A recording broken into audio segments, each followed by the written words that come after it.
देखो article 124 supreme court की स्थापना के बारे में बोलता है। किसके बारे में? Establishment of supreme court. Bharat में एक सर्वोच्च न्यायालय होगा, उसकी स्थापना होगी, सुप्रीम कोर्ट ऑफ इंडिया की स्थापना, उसके बारे में बोलता है आर्टिकल 124 सुप्रीम कोर्ट की स्थापना और उसका गठन। तो हमारे देश में सुप्रीम कोर्ट का स्थापना कौन से आर्टिकल में? 124 में सुप्रीम कोर्ट की स्थापना बताई गई है कि सुप्रीम कोर्ट की स्थापना हमारे संविधान में होगी। 125 आर्टिकल में सर्वोच्च न्यायालय के न्यायाधीशों का वेतन भत्ता है। क्या है? वेतन भत्ता। आप जानते हैं कि हमारे सुप्रीम कोर्ट में जजों की संख्या की मैं बात करूं, अगर इसमें आपको पता होगी तो वर्तमान में कितने? 33 प्लस और वेतन भत्ता जो है आपको पता है सुप्रीम कोर्ट के मुख्य न्यायाधीश का वेतन है 2,80,000, 2 लाख, और अन्य का वेतन है 2.5 लाख। कितना है? 2.5 लाख। ऑनलाइन वाले विद्यार्थी एक बार अच्छे तरीके से जुड़ जाएं, सभी यूट्यूब वाले भी जुड़ जाएं, ठीक है? यूट्यूब पे अपना माहौल कम नहीं होना चाहिए, बड़ा रहना चाहिए, ठीक है?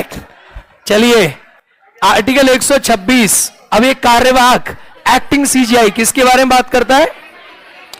एक्टिंग सीजीआई किसके बारे में बात करता है? एक्टिंग सीजीआई के बारे में। चलो आइए, अनुच्छेद 126 कार्यवाहक किसके बारे में बोलता है? एक्टिंग। देखो एक्टिंग चीफ जस्टिस की नियुक्ति राष्ट्रपति करता है। कौन करता है? कौन करता है? याद रहे, एक्टिंग चीफ जस्टिस की नियुक्ति हमेशा प्रेसिडेंट करता है। कौन करता है? राष्ट्रपति एक्टिंग चीफ प्रेसिडेंट की नियुक्ति करता है, राष्ट्रपति करता है, प्रेसिडेंट ऑफ इंडिया करते हैं। अगली बात, जो देखो एडहॉक जज है, यहां लिखा है एडहॉक जज। क्या लिखा है? इसे कहते हैं तदर्थ न्यायाधीश। क्या कहते हैं? एडहॉक जज की नियुक्ति हमेशा सर्वोच्च न्यायालय का मुख्य न्यायाधीश करता है। कौन करता है? दोनों में अंतर क्या है? एक्टिंग चीफ जस्टिस होता है, ये मुख्य न्यायाधीश होता है, और इसकी नियुक्ति राष्ट्रपति करता है। और ये वाला जो है ये कोई जज होता है जब कोरम कंप्लीट नहीं है, इसकी नियुक्ति करता है सुप्रीम कोर्ट का मुख्य न्यायाधीश राष्ट्रपति से सलाह करके, ठीक है? आर्टिकल 128 सेवानिवृत्त रिटायर्ड जज। तो रिटायर्ड जज जो है आपको पता होगी, इनकी नियुक्ति भी हमारा सीजीआई करता है। कोई जज रिटायर हो गया उसको दोबारा से सेवा में ले लेते हैं, ठीक है? एक कोर्ट है supreme court is a court of record. Article 129 कहता है कि सुप्रीम कोर्ट के जितने फैसले आएंगे वो सारे रिकॉर्ड में रखे जाएंगे। किस में रखे जाएंगे?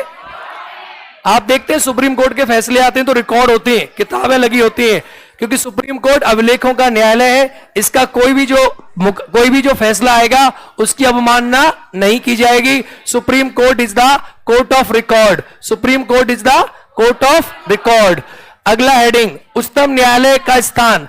देखो सुप्रीम कोर्ट का जो स्थान है वो आप जानते हैं दिल्ली में है, और आपको पता है सुप्रीम कोर्ट अपना स्थान कहीं और भी ले सकता है, कर सकता है, लेकिन अभी सिर्फ इसका स्थान कहां स्थित है? दिल्ली में। सुप्रीम कोर्ट ने पहले मीटिंग वगैरह की है पहले बाहर, लेकिन इसका स्थान कहां है? दिल्ली में। अब पढ़ेंगे आर्टिकल 131। कहां तक पहुंच गए हम? 130 खत्म। आप आर्टिकल का नाम बोलते जाएं। अगला नेक्स्ट आर्टिकल क्या है? 131 सुप्रीम कोर्ट के जुरिडिक्शन के बारे में। तो सुप्रीम कोर्ट का जो क्षेत्राधिकार है वो आरंभिक क्या होता है? जब सुप्रीम कोर्ट का प्राइमरी या इनिशियल, तो सुप्रीम कोर्ट क्या सुनता है? यानी स्टेट के बीच की लड़ाई सिर्फ कौन सुनेगा? स्टेट और सेंटर की लड़ाई कौन सुनेगा? कौन सुनेगा? ये सब सुप्रीम कोर्ट के पावर है, आपको पता है। तो सुप्रीम कोर्ट की आप कह सकते हैं प्राइमरी जुडिक्शन है, ओनली प्राइमरी जुडिक्शन सिर्फ सुप्रीम कोर्ट सुनता है। ऐसी बहुत सारी चीजें। अब आती है अपीलेट जुडिक्शन। इसमें आर्टिकल 132 क्या आता है?